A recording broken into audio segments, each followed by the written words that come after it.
y compartir amablemente todas tus experiencias. Así que bueno, bienvenido y los micrófonos son tuyos. Bueno, un cordial saludo para todos, para los afiliados, para los invitados de la Asociación de Amistad Colombo-China.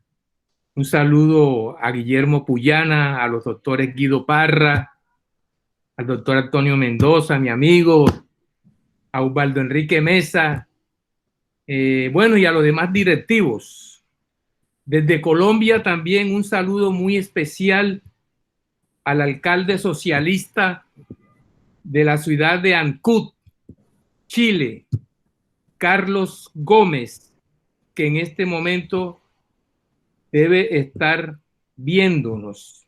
Mientras aquí en Barranquilla son las 3:35, allá en Chile deben ser como las 5:35 o 5:40. Igualmente un saludo cordial a Manuel Bueno, a Raquel Benavides, a los amigos de Radio Pudeto, todos residentes en Chile. Igualmente a las escritoras Agustina Hernández y Sabrina Álvarez en Argentina. ¿Cuánto me hubiera gustado que estuviese aquí Jorge de Oro?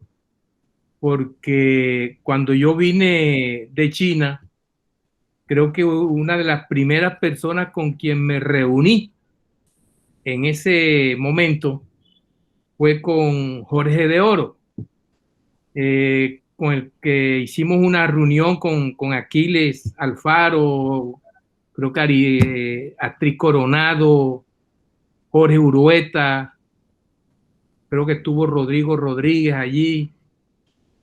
Entonces, una de las primeras personas fue Jorge de Oro, quien compartí las experiencias inicialmente con él cuando llegué de China. Hoy vamos a saborear un poco la historia de la República Popular China. Una historia que es extensa y es profunda como el mar, pero vamos a tocar un pedazo de esa historia. Vamos al grano entonces, como dice un amigo, empecemos desde el momento en que apareció Mao Zedong, hoy Mao Zedong, en el escenario político. Por eso esta charla la titulé Mao, la chispa que incendia la pradera. La Revolución China de 1949 es el resultado de una larga guerra civil iniciada en 1927.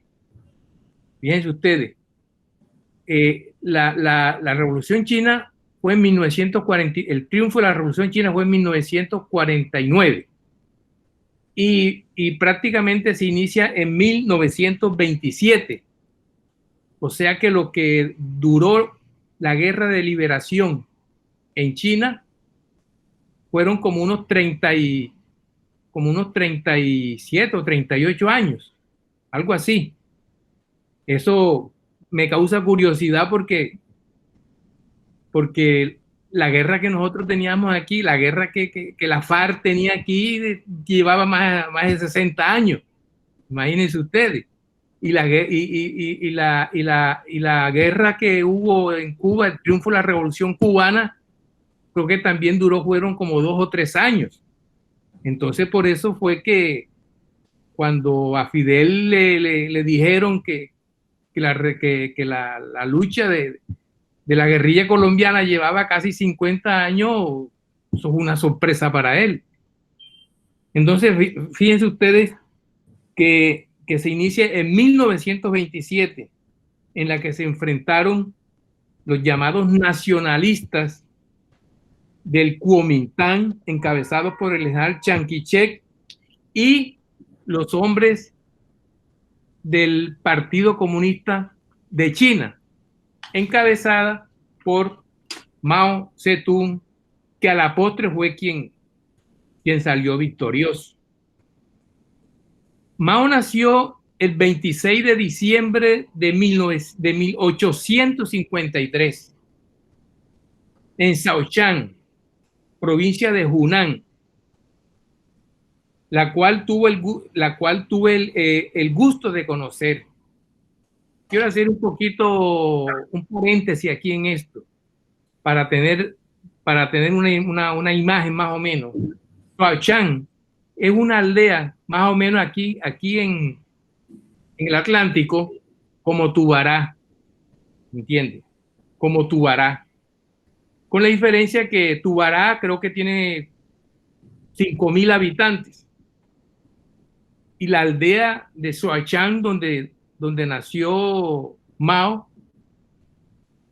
tenía 100.000 habitantes. Entonces, esa es la gran diferencia, que en China cualquier aldea tiene 500.000 personas. Bien. Mientras que aquí una aldea, lo que aquí es un corregimiento, que allá es una aldea, puede tener 5.000, 10.000 personas. Entonces, además es simpático ese pueblo porque allí celebran lo que llaman que la Navidad Roja. O sea, todos los 26 de diciembre celebran la Navidad como los cristianos celebrar el nacimiento de Jesús. Bien. Allá con luces de bengala y todo eso. Entonces yo estuve allí, incluso yo estuve ahí mismo, en la misma casa donde nació el presidente Mao. Sería bueno de donde nació el presidente Mao. Creo, tengo una foto.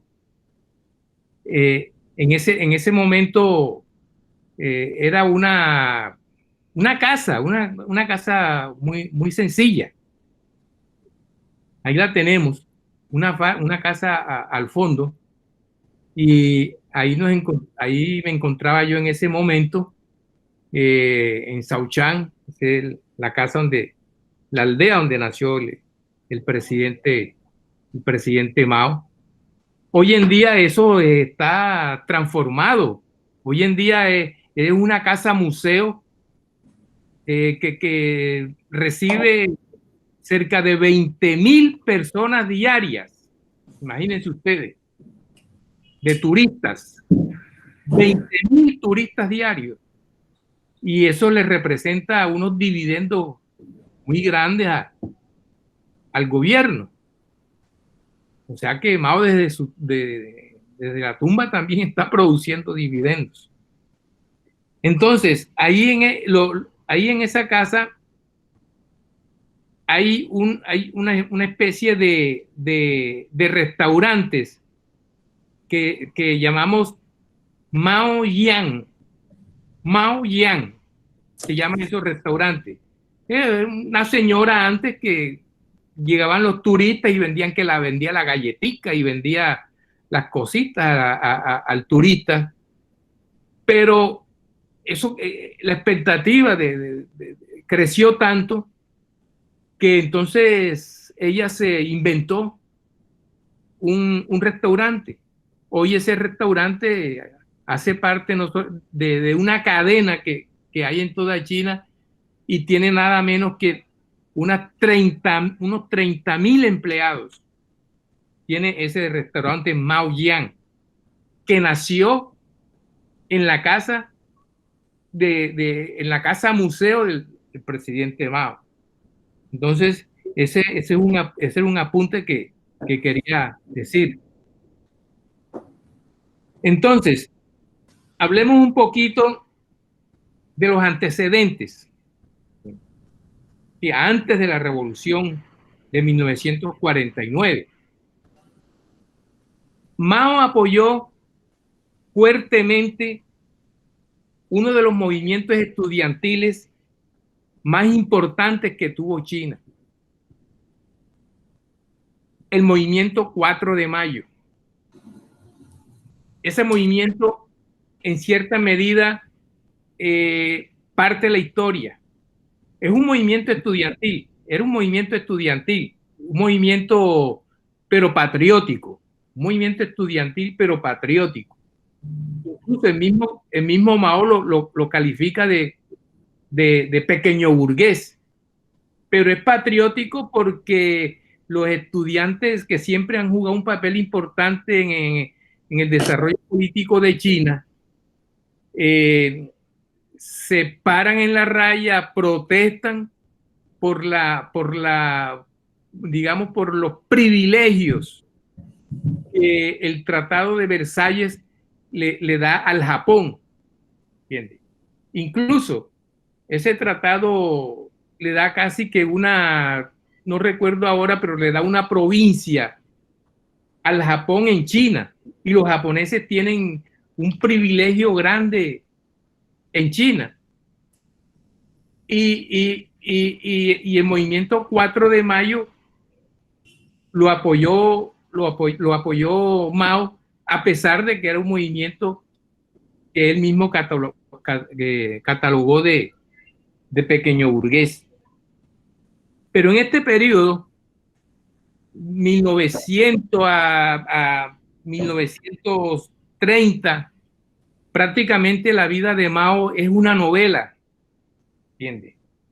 Porque por la cantidad de actividad política que tiene, los hechos, las circunstancias, el apoyo a casi todas las protestas, principalmente campesinas y estudiantiles.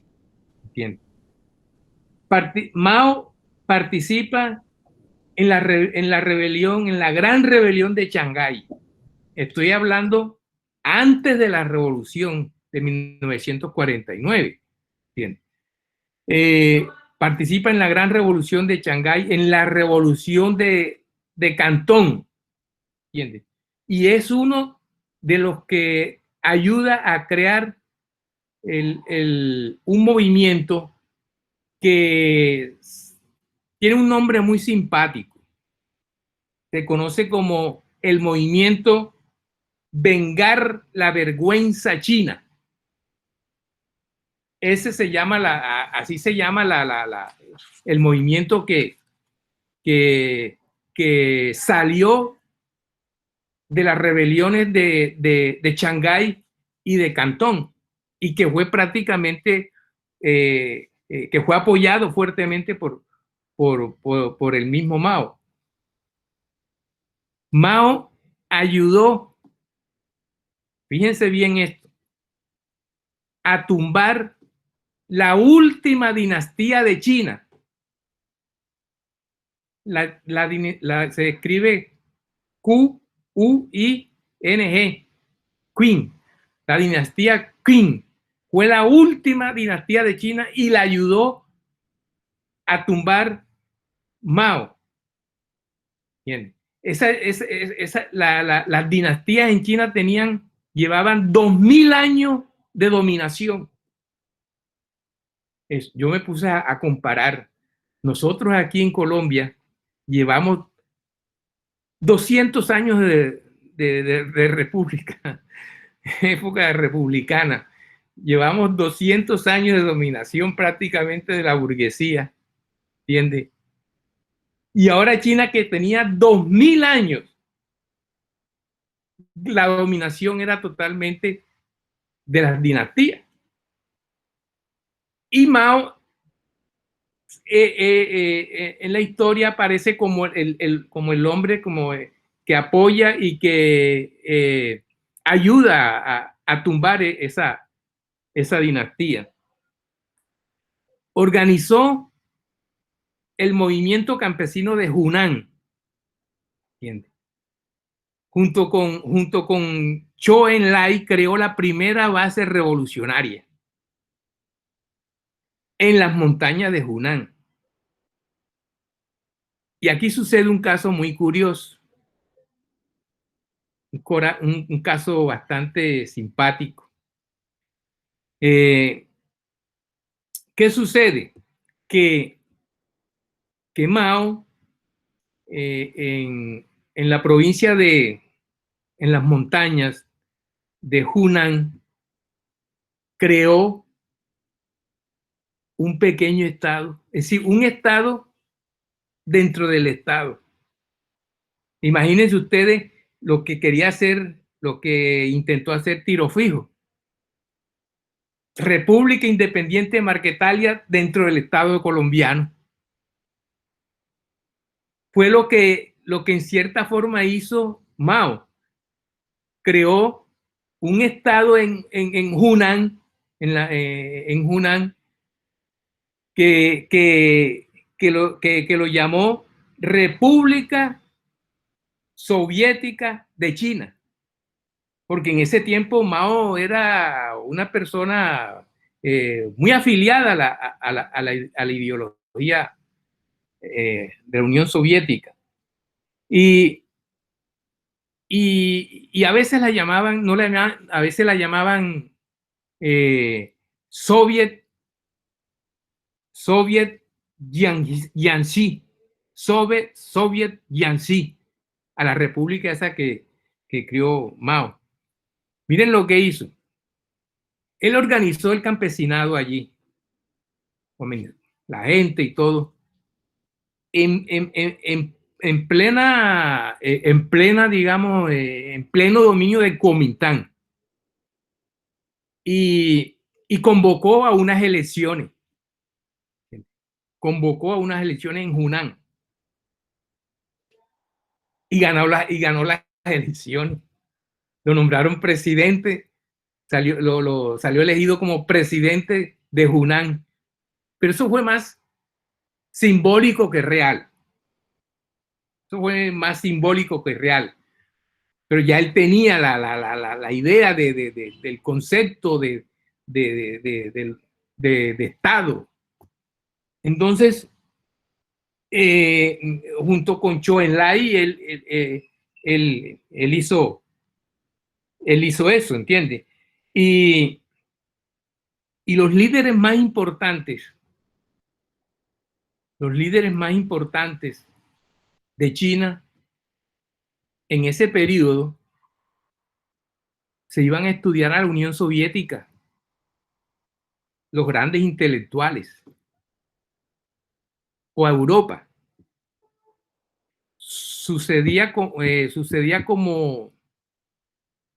sucedía aquí en Latinoamérica y en Colombia, que la gente, los grandes intelectuales se iban a estudiar a la Sorbona de París, o se iban a estudiar a la Harvard de Estados Unidos. Y Mao se quedó siendo, mientras ellos, los grandes intelectuales de China, se iban a estudiar a Europa y a la Unión Soviética, Mao se quedó siendo un simple ayudante de la biblioteca de la Universidad de Pekín. Un simple ayudante. Y allí él leía, aprovechaba pues para leer, escribía las notas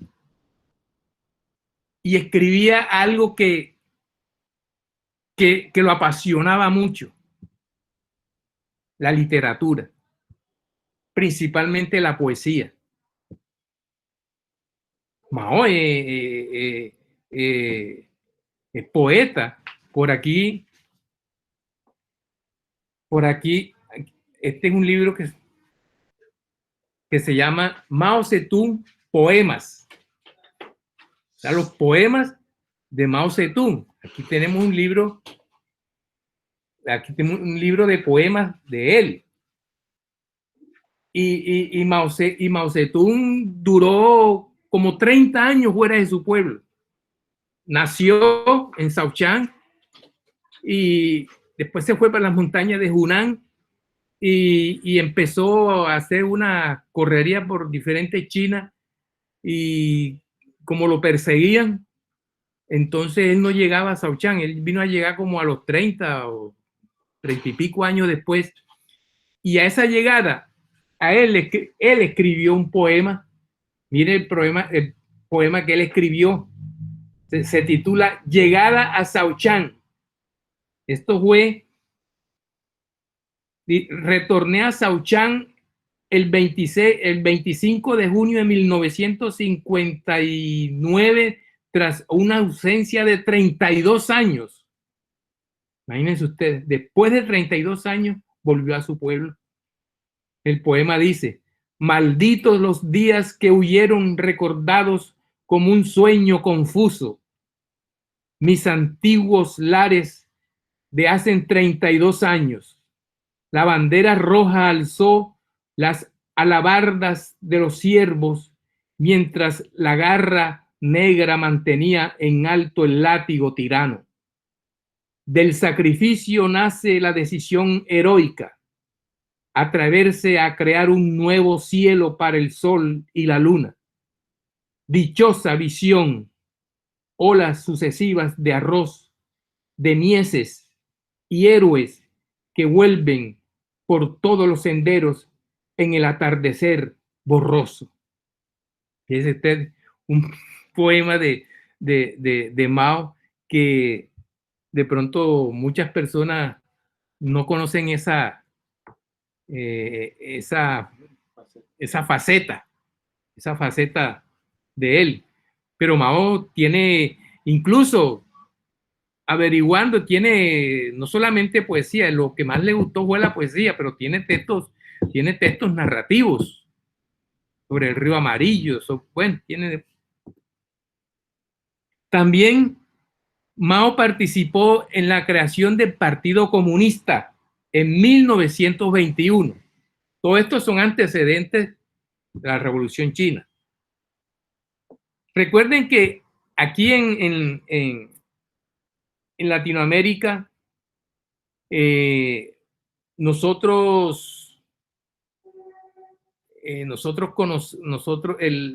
la faceta que nosotros siempre conocimos de Mao fue la de un político, incluso la de un militar, ¿entiendes? Pero no conocíamos la faceta esa de poética que él tenía. Fue el organizador como estratega militar de la Gran Marcha. Estoy más o menos haciendo unos apuntes sobre los hechos más importantes, porque es que coger toda la vida de él, eso es larguísimo, ¿entiendes? Entonces, también fue organizador de la Gran Marcha, que recorrió más de 12.000 kilómetros. Más de 12.500 kilómetros. Eso lo hizo en poco, más o menos como en un año y medio. Hizo ese recorrido. Fue una marcha, como todo el mundo sabe, fue una marcha exitosa. Aquí fue donde él se ganó el remoquete de el Gran Timonel. Aquí fue donde ya empiezan a llamarlo el Gran Timonel, porque el hombre organiza y dirige una caminata, una marcha de más de 12.500 kilómetros y consigue el objetivo, cuál era prácticamente romperle la columna vertebral al Kuomintang. Esto lo digo para que vean, compañeros, que Mao es producto de un proceso. Mao no es un líder que salió producto de una circunstancia muy específica, no, obedece a todo un proceso. Tuvo su origen, tuvo un nacimiento, tuvo una intensa actividad política, social, y cultural antes de llegar al éxito de la Revolución China el 1 de octubre de 1949. Entonces, globalmente, ¿cuál fue el mérito de Mao? Yo diría el inmenso mérito de Mao. ¿Cuál fue? El mérito de Mao fue que evitó que China cayera en manos de los Estados Unidos. En términos globales, eso fue el mayor mérito. Evitar que China cayera en manos de los Estados Unidos en el momento en que los Estados Unidos venía arrollando con bombas atómicas y con toda vaina, con todo. Sin embargo, el hombre tiene ese mérito. Entonces, en síntesis, esto podría ser los antecedentes de la revolución. Todo este proceso desemboca en el triunfo de la revolución. Las fuerzas del Kuomintang o del Kuomintang son derrotadas y Chiang Kai-shek se tiene que refugiar en Taiwán con la ayuda de los Estados Unidos. Mientras que todavía no era presidente, mientras que Mao se queda en Pekín y funda la República Popular China. Entonces, el 1 de octubre de 1949, Mao proclama el nacimiento de la República Popular China. Al lado del Ejército de Liberación, al lado del Ejército Popular de Liberación, o sea, al lado del EPL. Esto lo hace en la plaza Tiananmen, donde muchos años después estuve participando en varios mítines que se hicieron allí. Entonces, aquí China entra en un nuevo periodo. Y lo primero que hace, el primer hecho de gobierno es ¿qué? Es una reforma agraria. Pero es porque Mao es de extracción campesina. Y Mao veía cuando salió de Shaochang y regresó y estuvo por Hunan, veía cómo las raíces de los árboles o los árboles tenían las raíces todas comidas. Entonces, fue cuando le dijeron que la gente se comía las raíces de los árboles, del hambre que había, del hambre que sufrían los campesinos. Y Mao era una persona muy carismática, ¿entiendes? Muy carismática, muy organizador. Entonces, cuando llega al poder, lo primero que hace es reforma agraria, una reforma agraria radical, ¿entiendes? Entonces, ¿qué hace? Impulsa la colectivización del campo a través de las llamadas comunas. Esto le representó una situación bastante difícil porque los terratenientes que tenían grandes extensiones de tierra comenzaron a unirse y comenzaron a sembrar como especie de guerrillas, a no dejarse quitar el terreno. y los portavoces europeos haciendo, digamos que difundiendo que Mao le estaba quitando la tierra a la gente, que la gente que había luchado por su tierra de años y años y que no era posible. Y bueno, y comenzaron a criticar al presidente Mao. Y es verdad, él le quitó la tierra más o menos a unos, más o menos a unos 2 millones de latifundistas. Y aquellos latifundistas que no querían entregar la tierra fueron apresados. Y Mao contestaba, bueno, sí, es verdad, le hemos quitado la tierra a 2 millones de latifundistas, pero hemos beneficiado a 500 millones de personas, porque es que el 80% de la población china es campesina. Entonces, le hemos quitado a 2 millones de latifundistas y ricos que tenía dueños de la tierra, pero se han beneficiado cerca de 400, 500 millones de personas que tenía China en ese momento. Hoy tiene, creo que como 1.200 o 1.300 millones, algo así. Entonces, como toda toma y contratoma, tuvo que haber violencia.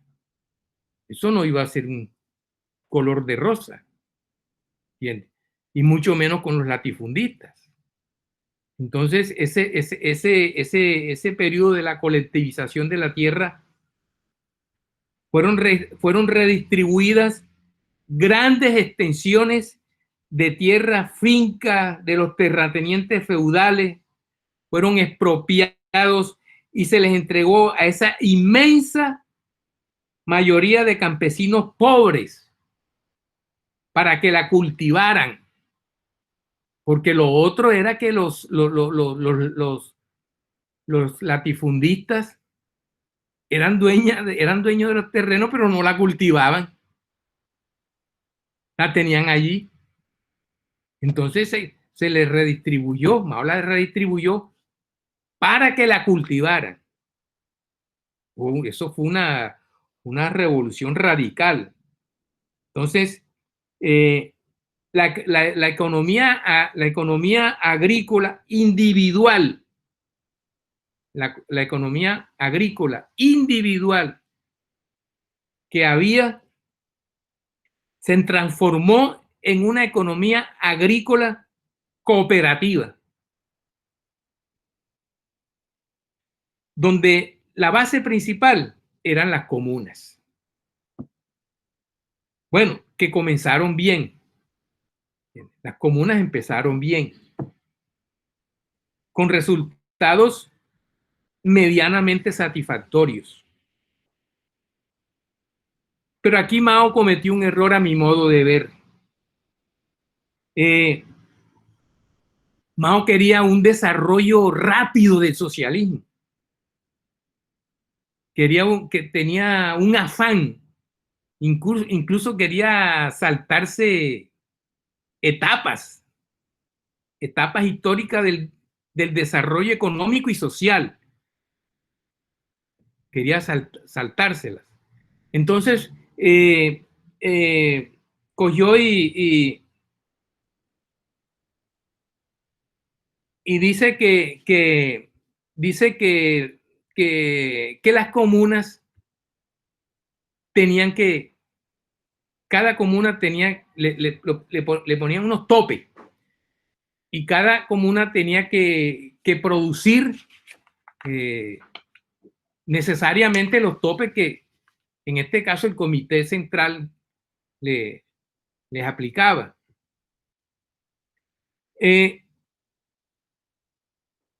Puntualmente, ¿cuáles fueron los errores? Ya viéndolo, digamos, un poco más tranquilamente acá. debido a la visión comunista y no socialista que Mao tenía del desarrollo agrario. ¿Entiende? Él aplicó el igualitarismo en la distribución. Y eso, conceptos de economistas políticos, es un error. En vez de aplicar el principio de cada cual según su capacidad, a cada cual según su trabajo, aplicó fue de cada cual según sus capacidades, a cada cual según sus necesidades. No se tenía en cuenta que aquel trabajador que debía tener un mejor tratamiento no fue oportunamente mejor tratado. No es lo mismo el que recoge media tonelada que el que recoge una tonelada en una cosecha. Y una familia que recoja media tonelada no es lo mismo que aquella familia que recoja una tonelada.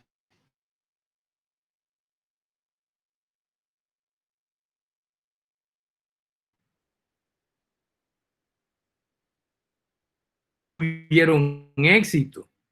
Imagínense ustedes, el dato que tengo es que en 1958 existían en China más de 26,000 comunas populares, que agrupaba a 120 millones de familias del campo, equivalente al 99% de los hogares rurales.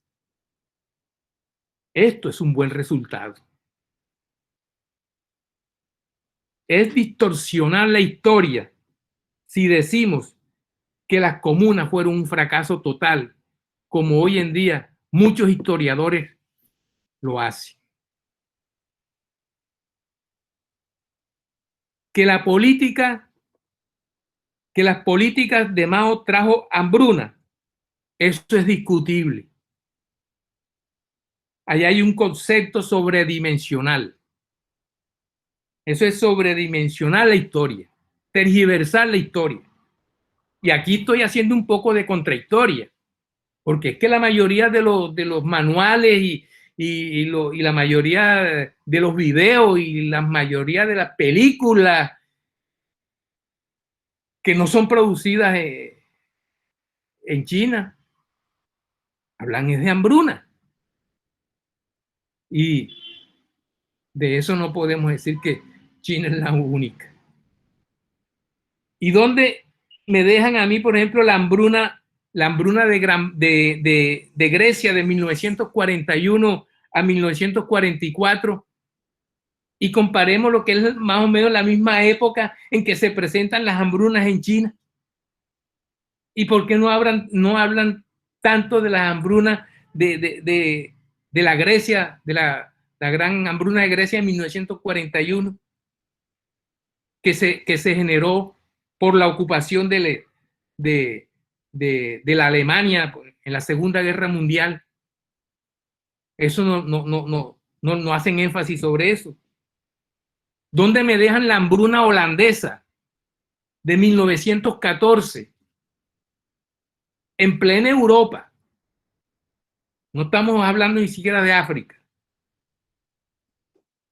Y eso que no menciono las sucesivas hambrunas que después siempre, o sí, que han habido en África.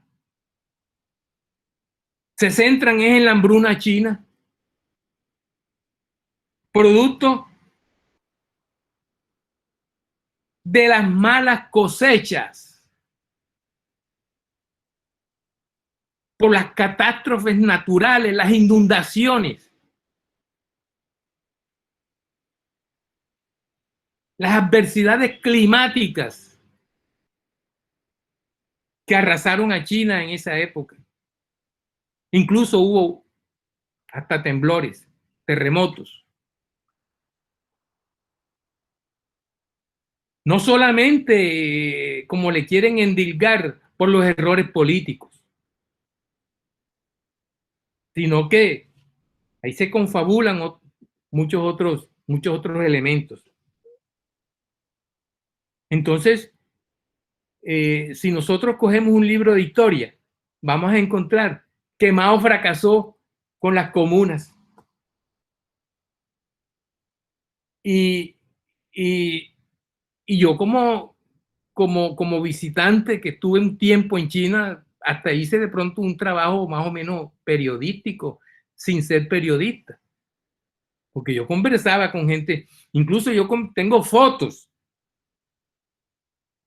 donde a través de mi intérprete que yo tenía a pie mío día y noche, conversaba con los granjeros que tenían grandes naranjales en las comunas de Tachay. ¿Entiendes?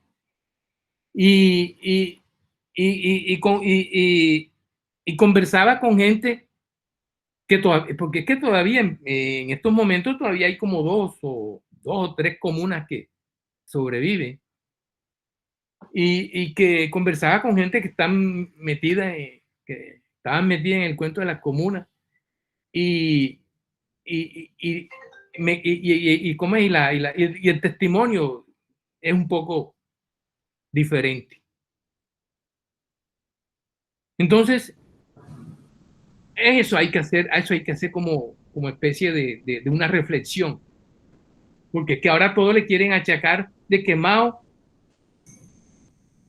fracasó con las comunas. Otro hecho.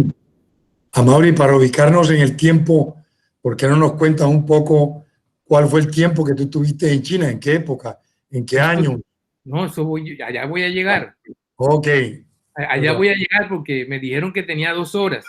¿Cómo no? ¿Cómo no? Solamente era para ubicarnos un poco, Sí. porque mencionas varias veces tu experiencia, pero estamos, por lo menos yo, desubicado un poco en el tiempo en que tú estuviste allá. Allá te voy a ubicar. Vale. Tranquilo, tranquilo. Otro hecho de gobierno es el gran salto hacia adelante. El gran salto adelante es un programa económico, social, que tiene como base los planes quinquenales, siguiendo digamos, el camino de la Unión Soviética. O sea, una economía planificada cada 5 años. Y se ocupó más de la industrialización que del campo, porque ya en el campo ya se había hecho la experimentación con las comunas. Entonces, acá se centraliza más a las ciudades y empieza la industrialización. Pero los resultados no fueron los esperados. ¿Por qué? Porque en mi concepto hubo un error de tacto. No era el momento era inadecuado, no era el momento oportuno, debido a que China venía de unos resultados no muy favorables con las comunas, y a plantear el gran salto adelante, y no habían las condiciones ni subjetivas ni objetivas en el momento. Bien, para ese plan, y por eso que jocosamente decían el gran salto al vacío. Pero eso, ahí hubo también errores. Por lo importante, pero lo importante de esto es que el mismo Mao después reconoció que hubo grandes fallas de toda índole. El mismo Mao lo reconoció. Y es que todo el mundo, como sabe, y todo el mundo comete errores, nadie está exento de no cometer errores. Y más cuando hay que hacer camino al andar, como dice el poeta Machado. Mao no tenía libreto, Mao no tenía... A ver, mismo haciendo su camino, más cuando comenzó a distanciarse de la Unión Soviética y la Unión Soviética empezó a quitarle, a quitarle los técnicos que las había enviado. Mao tuvo que empezar a caminar por el mismo camino que él estaba inventando. Y después del gran salto vino la revolución cultural.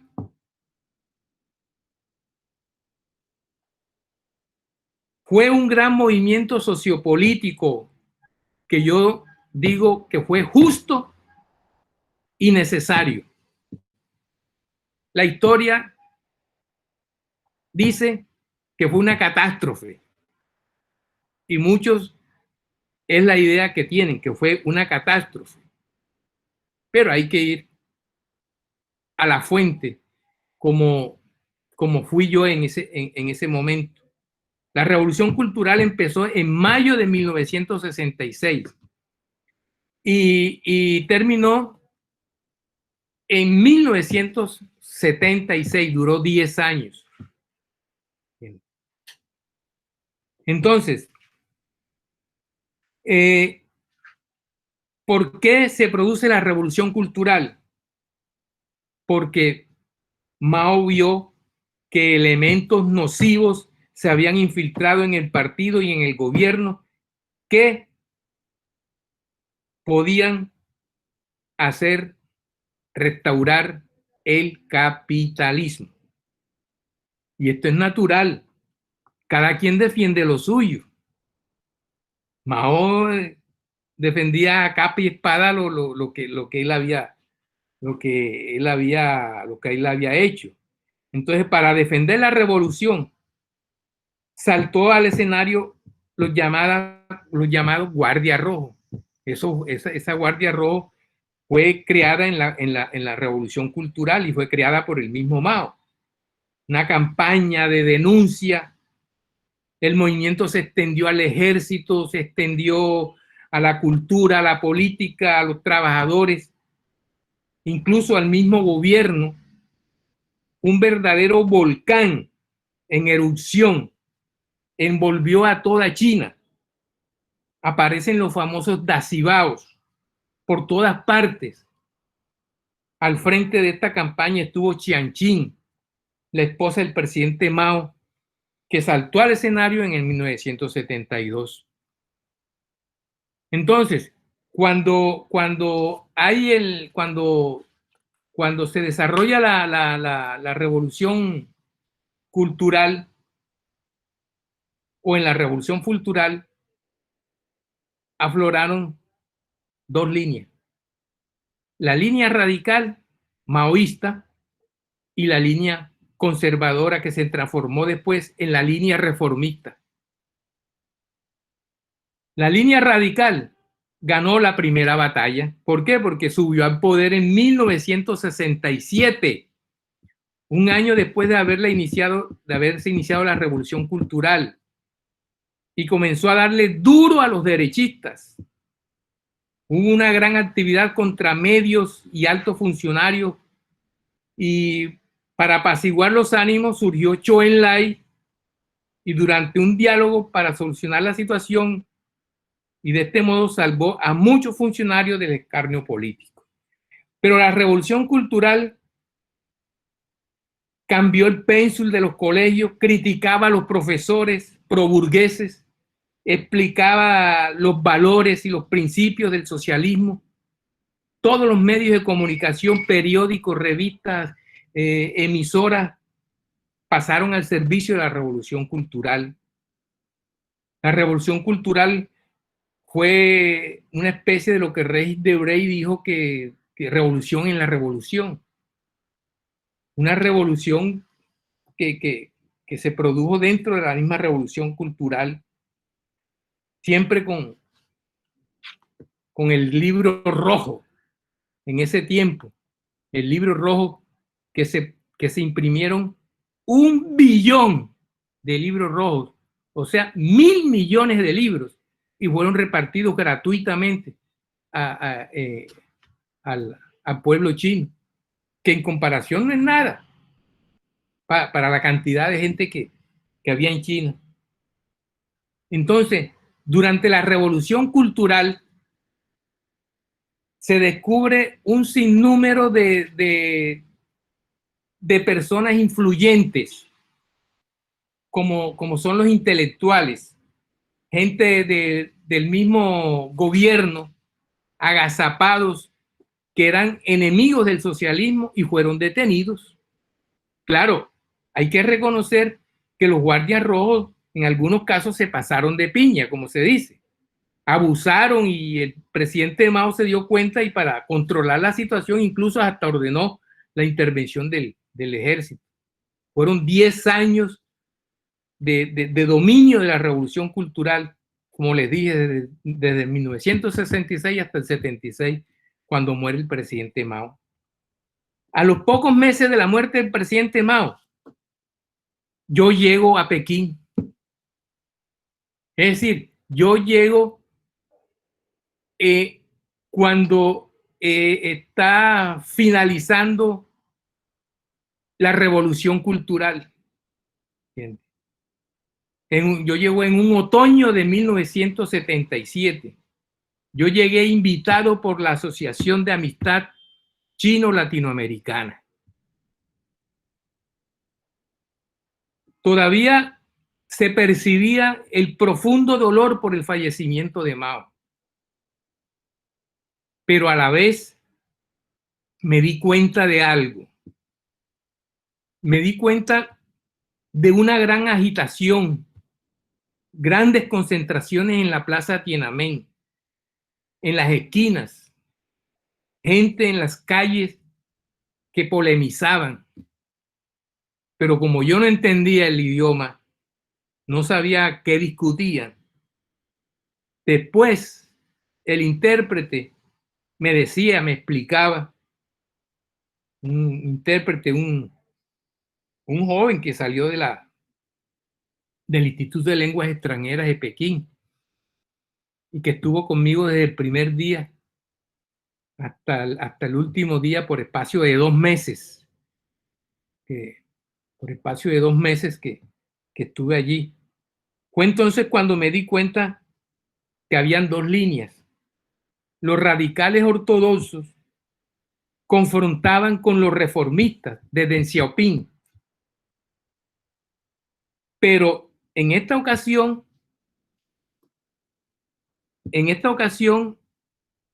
perdieron los radicales.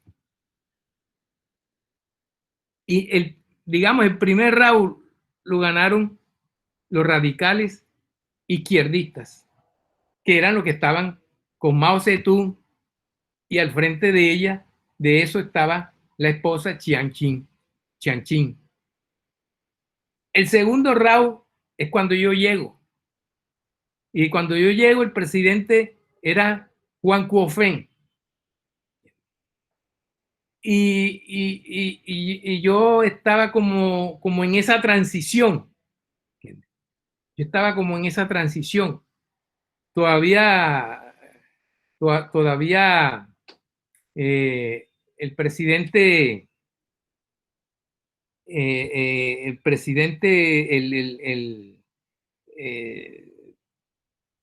Xiaoping, todavía no había ascendido.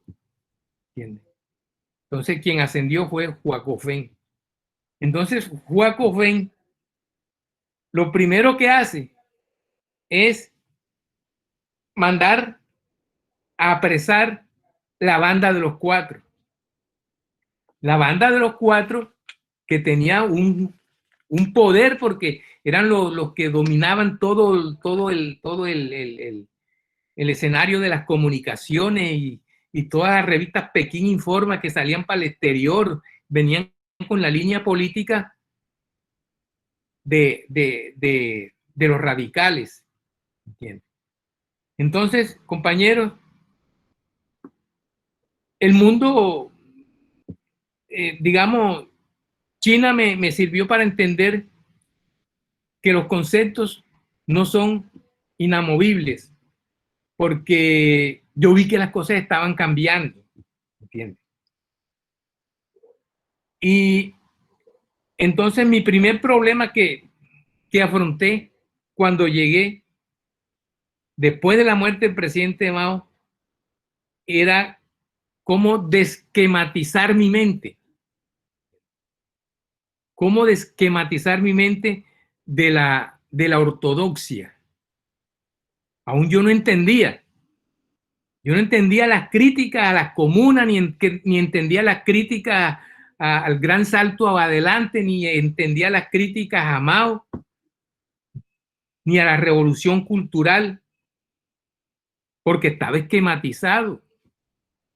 Imagínense ustedes, compañeros, toda una vida aquí en Colombia estudiando los tomos del presidente Mao, las citas filosóficas, las leyes, como es leyendo Pekín Informa, la teoría de los tres mundos, y llegar a China y oír que Mao fue un desastre, que la revolución cultural fue un desastre, que el gran salto adelante fue un desastre.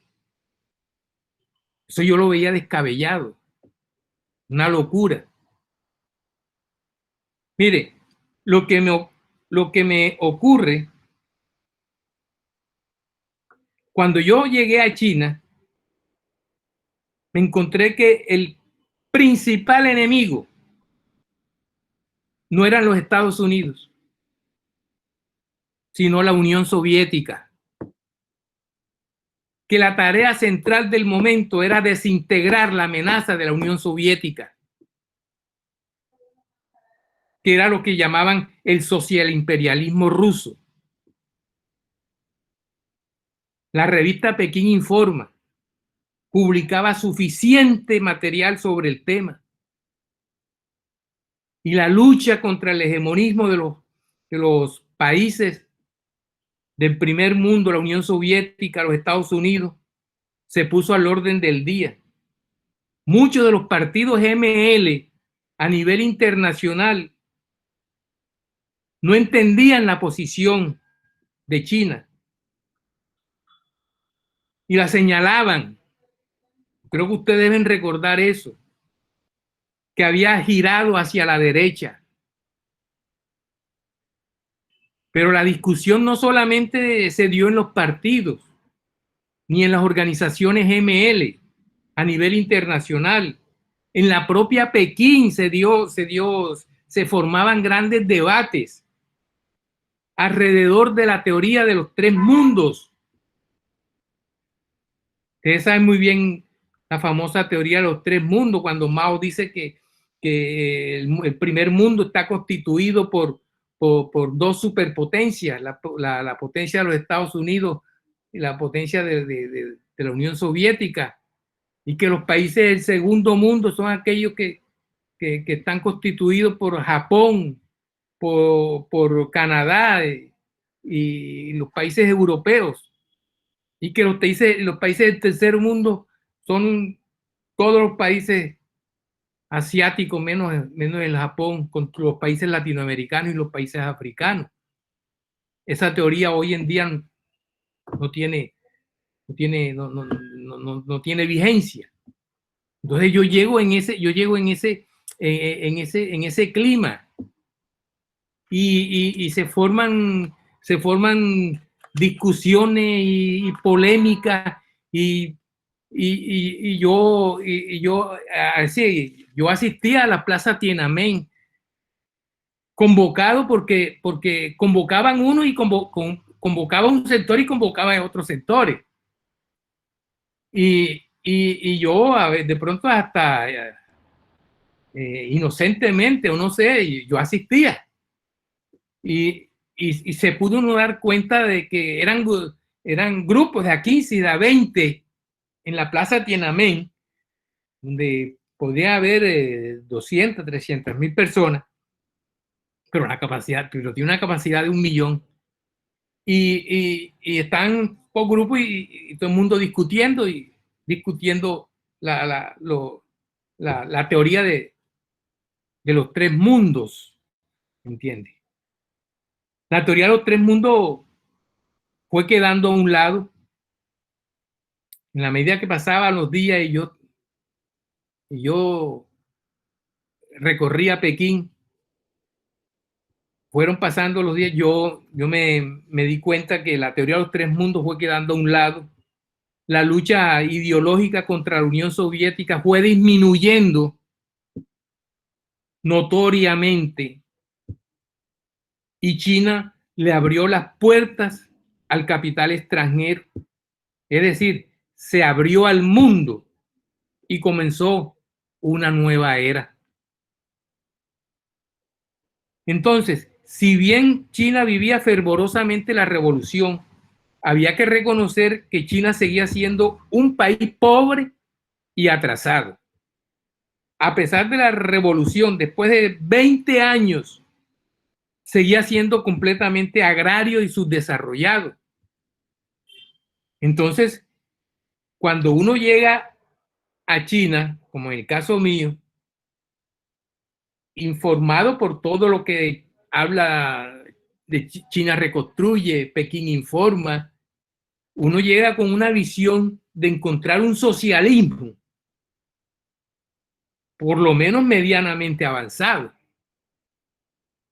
Y encontramos un nivel de vida bastante bajo, pero eso sí, un entusiasmo por la revolución. Un entusiasmo por la revolución. El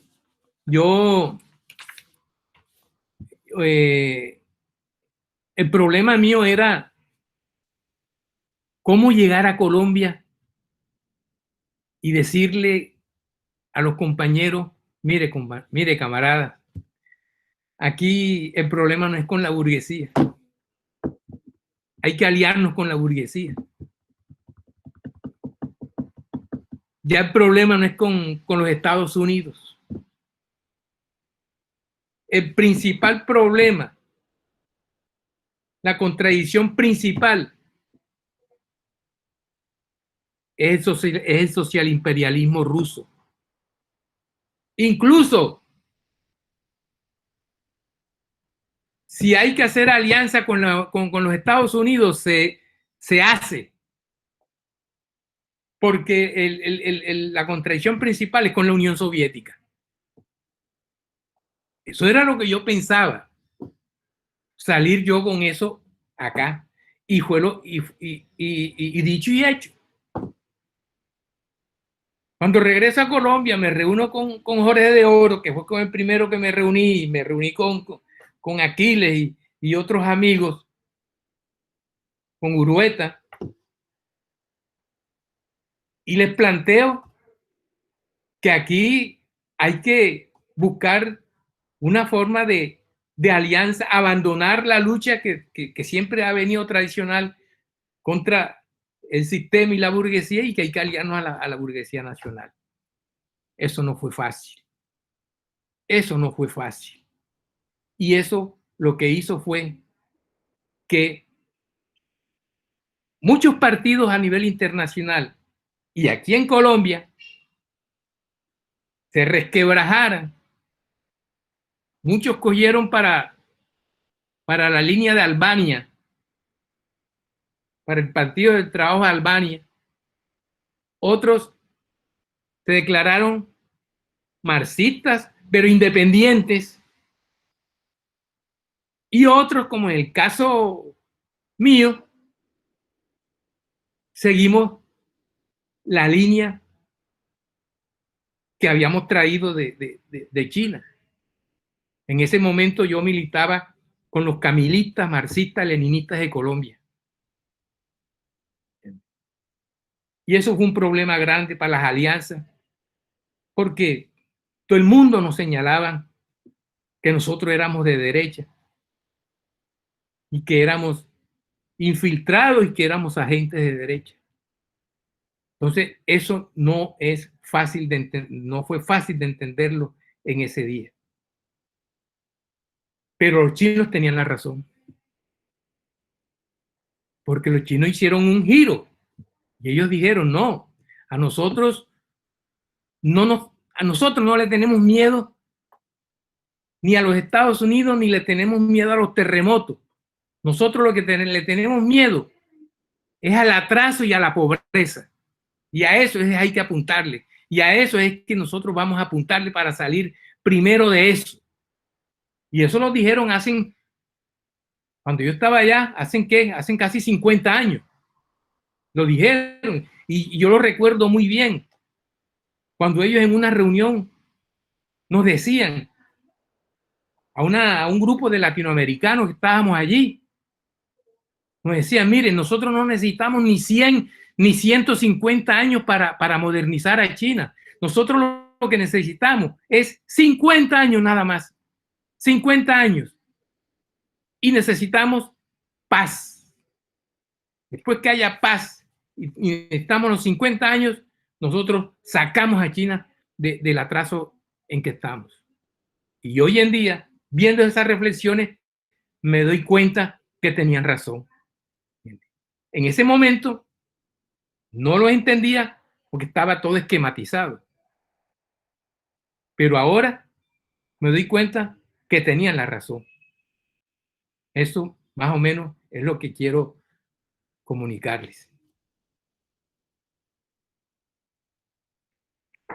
Bueno, gracias, Mauri, por esa experiencia y tu visión también sobre los hechos que acontecieron en China en esa época y bueno, sirven de base para lo que hoy nosotros vemos, ¿no?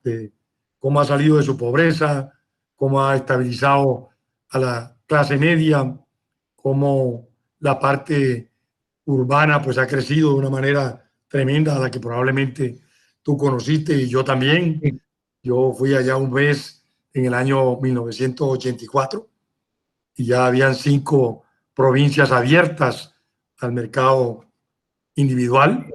Estaban haciendo la experimentación de todo eso que tú cuentas y bueno, el éxito que esos cambios tuvieron posteriormente y al mismo tiempo como viviste en carne propia pues todo el encarnecimiento que hubo aquí en Colombia y en muchos países del mundo por las diferentes facciones que se crearon en ese momento en la política, ¿no? Y Sí, así es.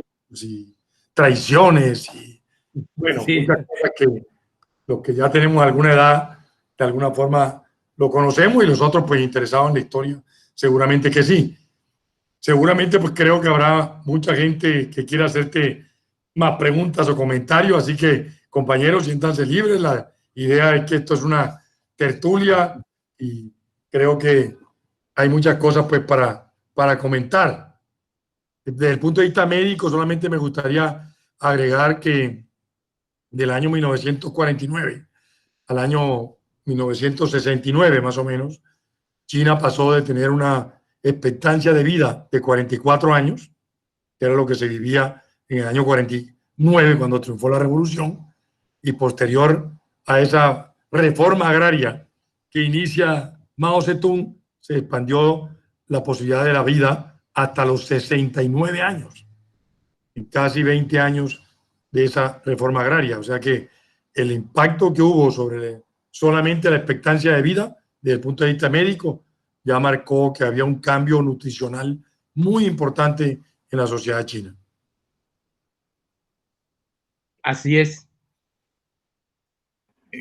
Guido, perdón, a Mauri también, Romualdo Fonseca. A Mauri, ¿me escuchas? Sí, lo escucho. Bueno, no, pues me quedó un poquito de inquietud con respecto a la teoría de los 3 mundos, porque es que todavía nosotros hablamos de tercermundista, hablamos de la reunión de los 7, de los G7, etcétera, y tú me dijiste que esa teoría de los 3 mundos estaba no vigente. Entonces me queda esa pequeña inquietud.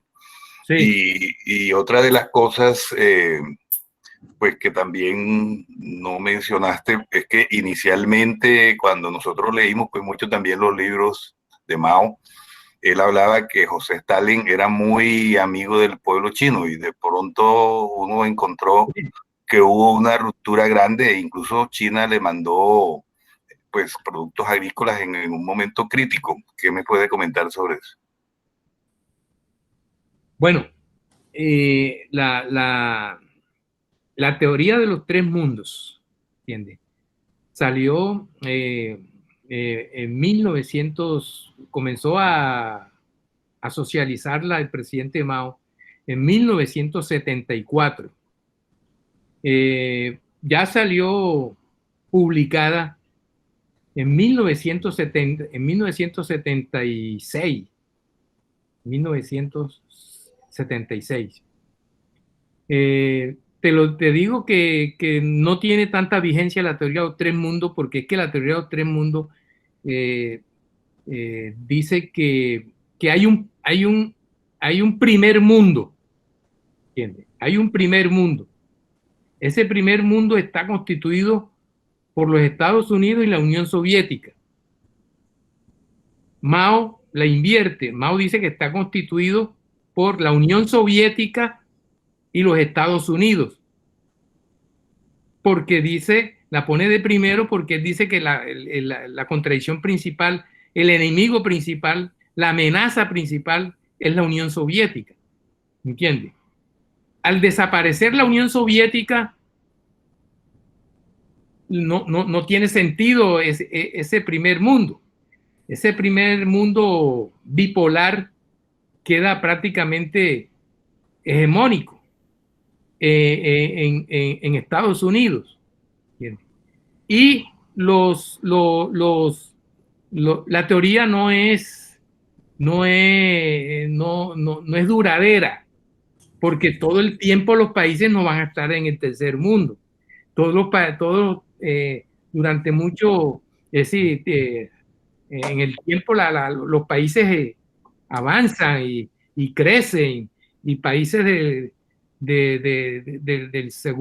tercer mundo, yo creo que hoy se pueden catalogar como países del segundo mundo.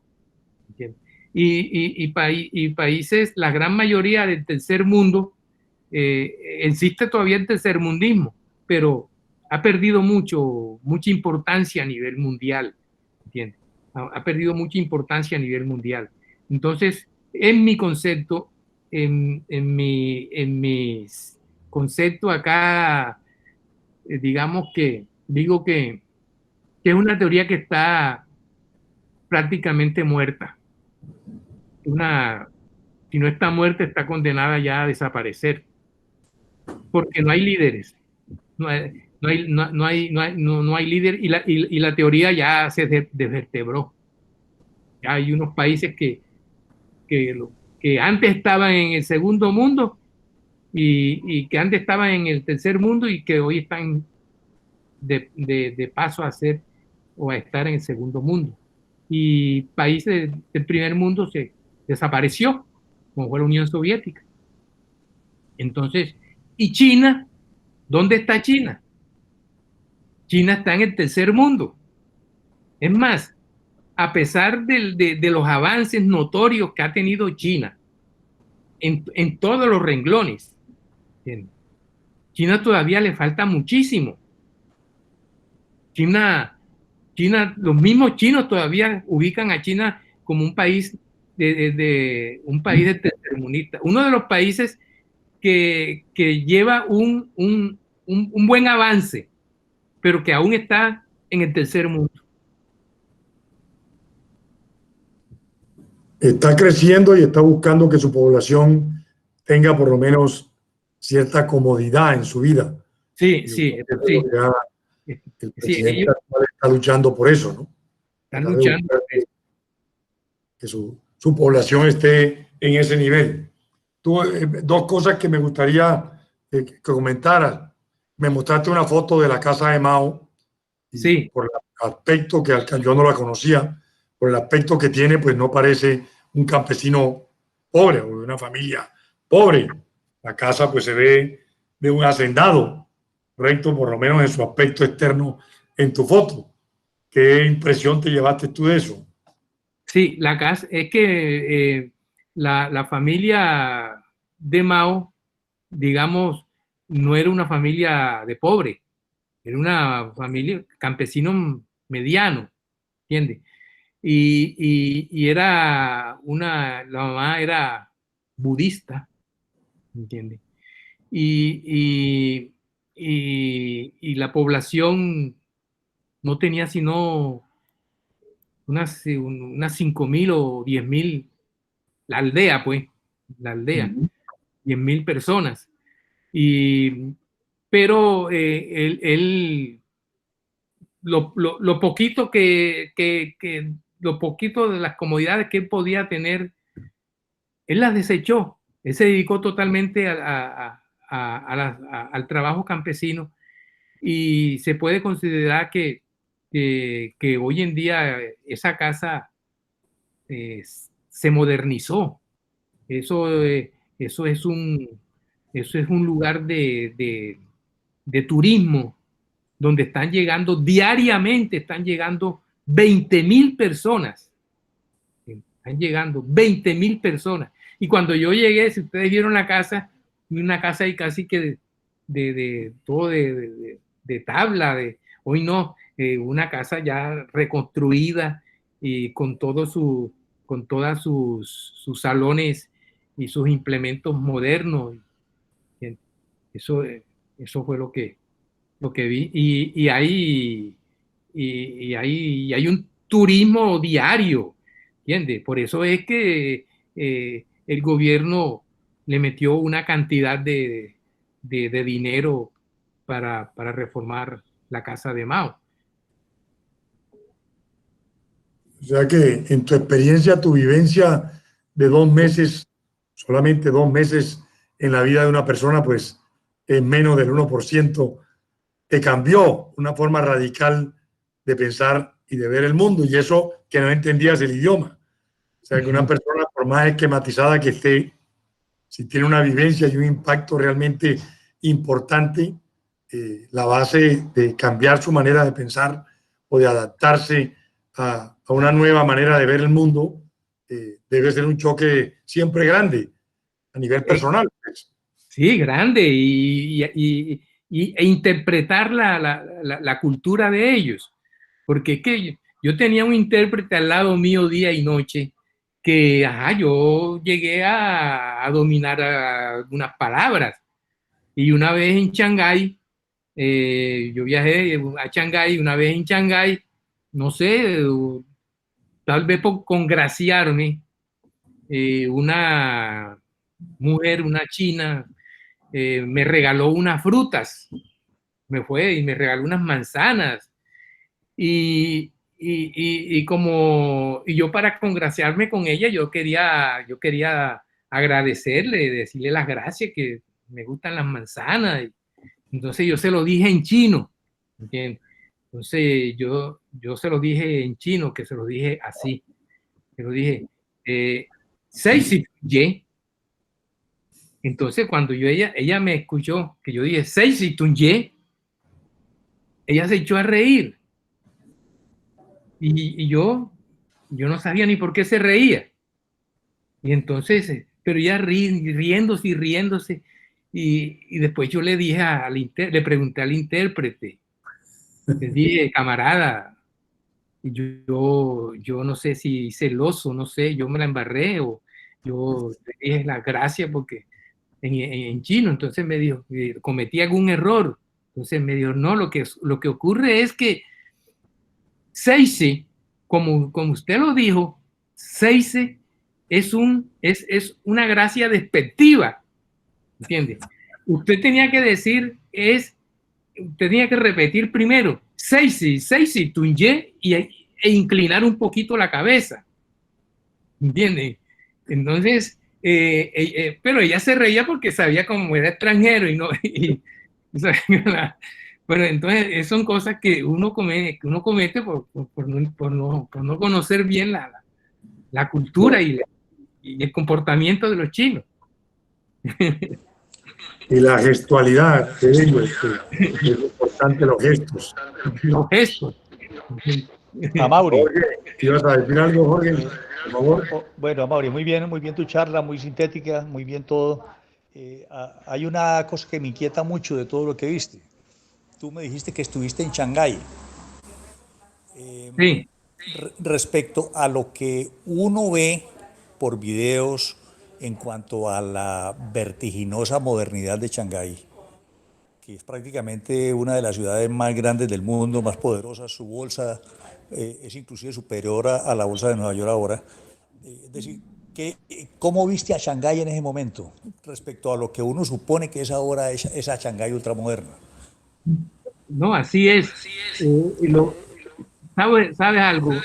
En China Es decir, ya en esa época era moderna Shanghái. ya se le veía que estaba levantando. Imagínate, en China, la ciudad más occidental de China es Shanghái. ¿Entiendes? La ciudad más occidental Sí. de China es Shanghái. Incluso el idioma, el chino de Shanghái, tiene una ligera diferencia con el chino de Pekín. ¿Entiendes? Y mucha gente, digamos, hay una industrialización. ¿Entiendes? Hay una industrialización debido a que estaba más cerca del mar y las condiciones. Entonces, hoy en día es una ciudad que tiene Pekín, porque es la ciudad política, ¿entiendes? Porque es la ciudad política y porque Pekín últimamente no hay que desmeritarlo. Pekín ha avanzado tremendamente, pero Pekín y Shanghái se pueden decir que son ciudades que están compitiendo.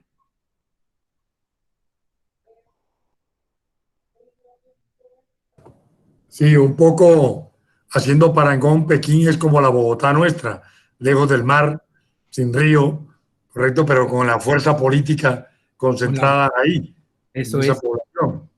Entonces, Shanghái sí era un puerto tremendamente útil desde muchos años antes, por el opio y por todas las demás cosas que ahí se manejaban, y que obviamente su desarrollo ha sido, desde el punto de vista comercial, muchísimo más acelerado que cualquier otro de las ciudades chinas, ¿no?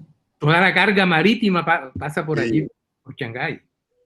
Yo de Shanghái solamente recuerdo, pues así, muy, muy desagradable, pero impactante, el jardín japonés ese donde todavía había un letrero que decía prohibida la entrada de los chinos. Y en el año 84 todavía ese letrero estaba ahí colocado. Podíamos entrar, pero era un recorderis del imperio japonés y su peso sobre la ciudad, en la cual a los mismos chinos no les permitían entrar al parque, porque este parque era solamente para japoneses. Otra pregunta a Mauri respecto al traductor. ¿Tú notaste durante los 2 meses que estuvo contigo alguna postura del intérprete tuyo respecto a inducirte cualquiera de las dos corrientes existentes, o fue muy neutral siempre contigo? No, en primer lugar, él me hacía aclaraciones. Cuando yo, por ejemplo, le preguntaba, bueno, en realidad dime qué es la banda de los cuatro. Bien.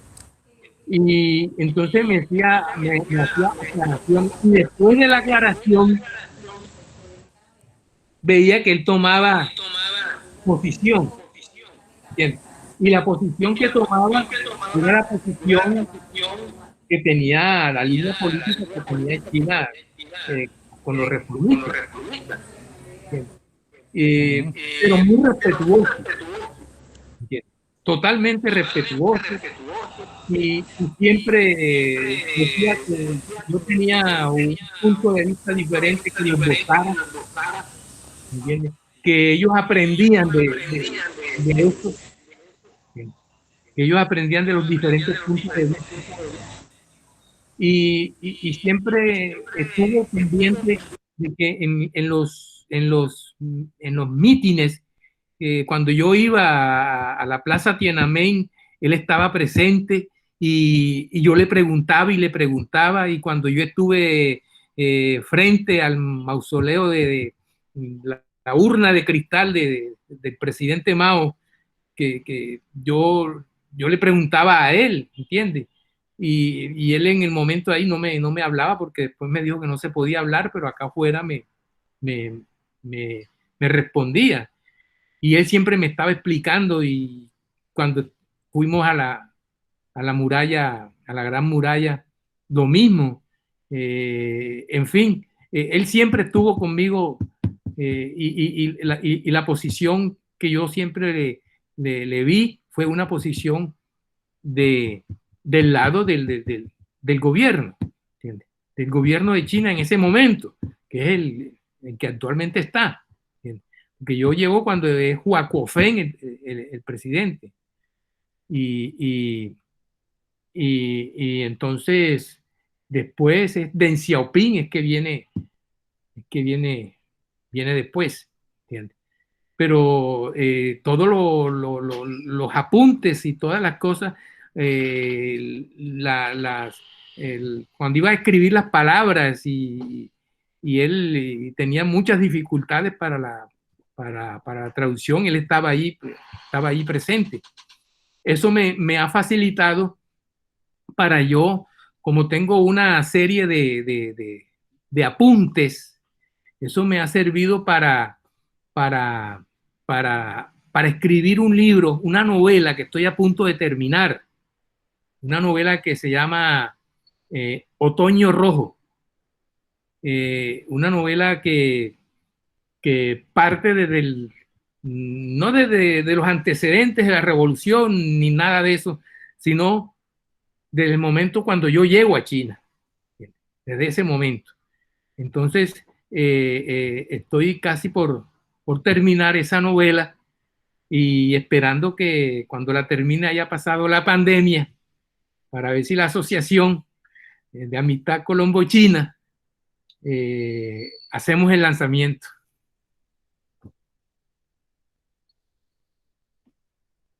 Pasada o no pasada la pandemia, el lanzamiento se puede hacer, así que no hay que esperar esos hechos para después. Si la novela la terminas, pues en cualquier otoño, aunque sea negro aquí, lo lanzamos. Claro que sí. Eso me hace explicar que tu biblioteca, que veo desde aquí, no se parece en nada a la biblioteca de Vicky Dávila.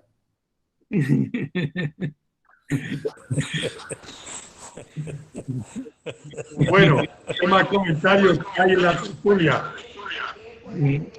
Aquí podemos opinar de todo lo que queramos.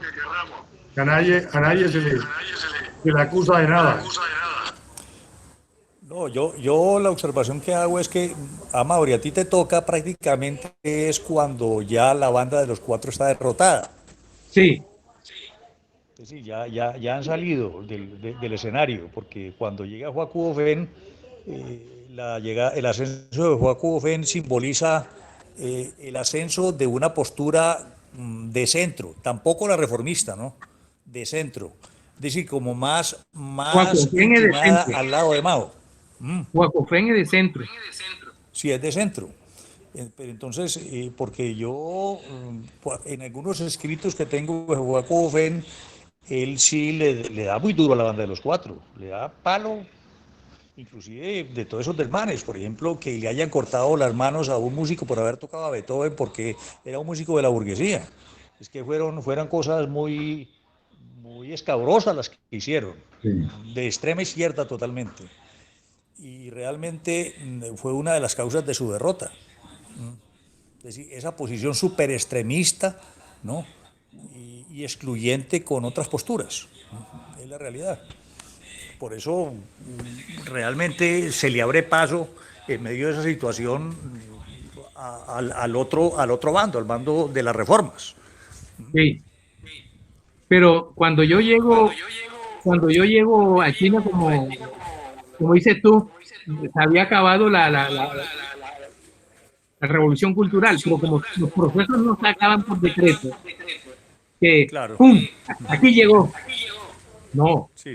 Yo llego y yo encuentro todavía una cantidad de dacivaos, ¿entiendes? Encuentro incluso en calles, encuentro muchos dacivaos que recuerdan, están a favor de la revolución cultural. Y hablo con personas, hablé con varias personas que tenían una visión no muy catastrófica de la revolución cultural. Bien, no muy catastrófica la revolución cultural. Lo que sucede es que en la política, quien triunfa, coge al otro bando y lo aplasta.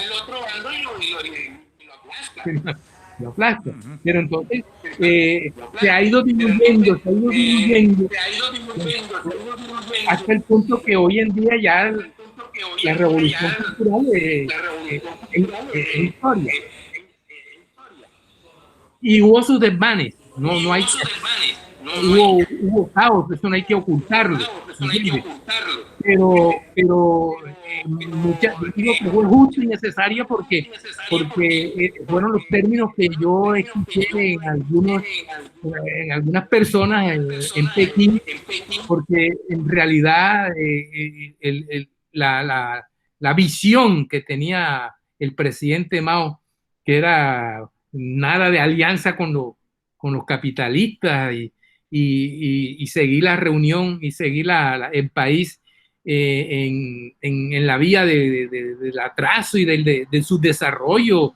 Y eso había que darle solución. O sea, hay que buscar la manera de cómo solucionar eso.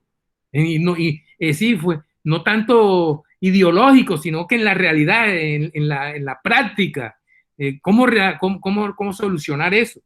Y para solucionarlo eran las reformas económicas que planteaba Deng Xiaoping, ¿entiendes? Que no las pudo desarrollar antes. Apenas que la banda de los cuatro estaba presa y subió fue a CUFEN, fue cuando después él empezó a plantear, a socializar y a poner en práctica las reformas económicas que han dado los resultados que están dando.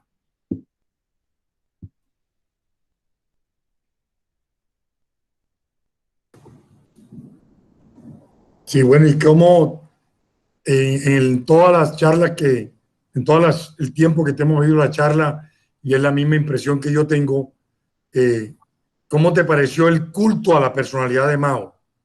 Eso de que no te dejaban hablar en el recinto, de que Mao era una persona prácticamente intachable, sin embargo, ya tú cuando vas hay cuestionamientos serios a algo que ahora conocemos como que Mao fue el 70% bueno, pero el 30% malo. ¿De acuerdo? Bueno, yo...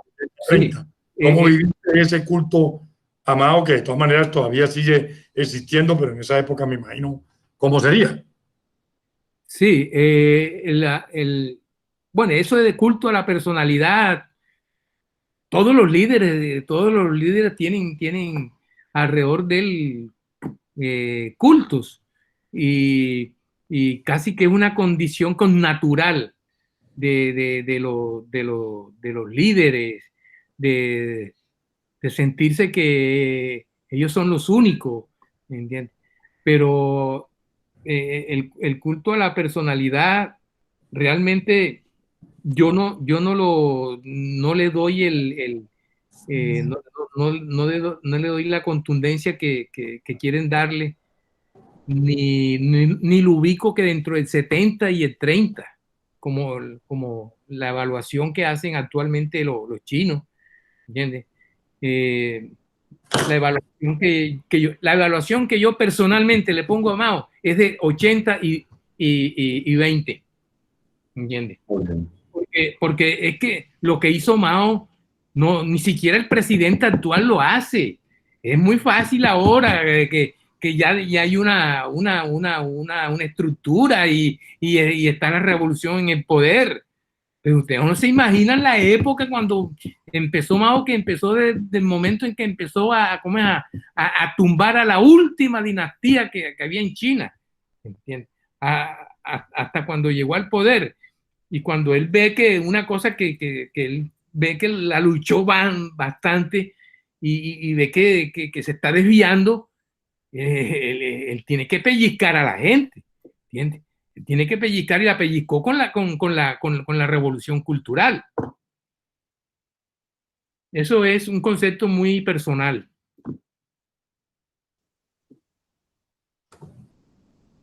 Quisiera anotar alguna cosa sobre la participación en esa época en la que tú estuviste allá de la mujer en la sociedad china. Bueno, la diferencia de género casi yo no la veía, porque la actividad práctica de las cosas, de los oficios, de todo, tanto para la mujer como para el hombre, casi que eran idénticos, porque es que eran gente uniformada, ¿entiendes? Cada quien, allá no era que tú ibas a vestir un suéter y la mujer iba a vestir un traje de última moda. No, cada quien tenía su traje puesto, que era un verde, casi como un verde olivo o un azul, pero tanto la camisa como el pantalón era azul. Y la gorra tipo Mao, ¿entiendes? Entonces, las diferencias en las actividades, yo no las veía tanto. Muchas veces en la cocina veía mucho gente, tanto hombres como mujeres. Y en las atenciones que había en el hotel donde yo estaba bajado, que fue en un solo hotel, un hotel, se, un hotel se llamaba hotel, creo que era el hotel del Pueblo, que quedaba a 2 cuadras de la Plaza Tiananmen. Allí habían hombres y mujeres y hacían casi los mismos oficios de la recepcionista, los traductores, eran indistintamente de uno o del otro. Y te salían a acompañar cuando por cualquier motivo un traductor no te podía acompañar a determinada parte, te asignaban una mujer. Y yo veía que la mujer te daba que ya me imagino que estaba instruida, te daba toda la información y todo lo que tú preguntabas, ella lo satisfacía. Bien. Pero el trabajo era duro, trabajo de hombres y mujeres, trabajo duro en todas las actividades y en las comunas, en el campo, porque yo estuve en Tachay, en una granja donde se cultivaban hectáreas y hectáreas de naranja. Y los recolectores que yo veía ahí eran mujeres, ¿entiendes? Eran mujeres. Y los hombres manejaban los tractores. Y en otras partes veía mujeres manejando tractores. Entonces, esa era más o menos la impresión que yo podía tener. Bueno, creo que ha sido una tarde muy agradable, Amaury. Verdaderamente interesante todas esas experiencias vividas y además contadas con tu visión analítica de las cosas que compartiste allá y de tu criterio también ideológico que ya llevabas de acá de Colombia. De verdad que te agradecemos mucho de parte de la asociación por tu interés en participar en esto y bueno, espero que dentro de 15 días volvamos nuevamente a reunirnos y a charlar un poco sobre estos temas tan interesantes de la amistad colombo-china. Muchas gracias a todos por la atención. Hola, Mauri. Sí, sí. Mauri. Sí, cómo no. Carlos Hernández, con el permiso del moderador. Con mucho gusto, Carlos, claro que sí. Sí, Carlos. A Mauri, ¿cómo estás, hombre? Bien, gracias, Carlos.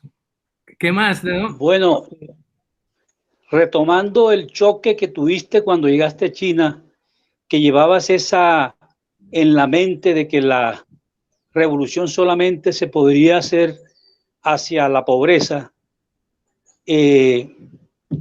Fíjate que el socialismo necesita del desarrollo económico, necesita del capital privado. Entonces ya te diste cuenta y cuando regresaste a Colombia te daba, digamos que pena ajena poder decir esas cosas, ¿cierto?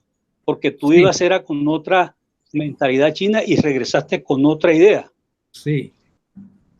Eso era lo que quería decirte, pero ya que vamos a terminar quería saber qué pasó con la gorrita verde que trajiste de China. ¿La guardaste, la subastaste? ¿Qué vas a hacer con ella? ¿Dónde está? Yo traje alrededor de 20 gorras, ¿entiendes?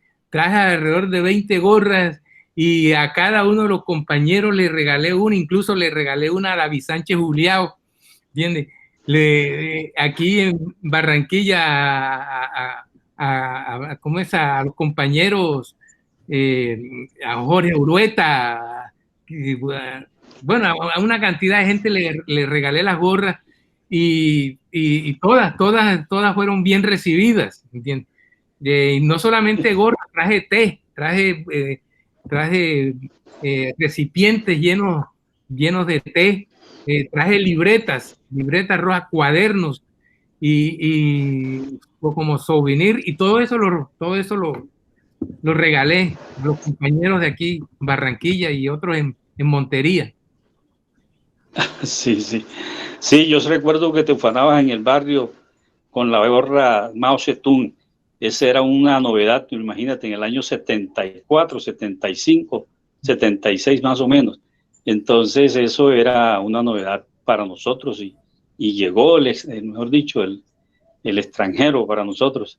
Pero bien, bien, me alegro mucho, Mauri, saber de ti y señor moderador, muchas gracias por permitirme intervenir. Un saludo, Mauri. Gracias, Carlos, Carlos. por intervenir, y la idea es esa, que ojalá todos participemos en esto, que hemos llenado las tertulias de la asociación y la volvamos más dinámica. Seguramente todos aprenderemos y también nos reiremos y sufriremos con todos los comentarios.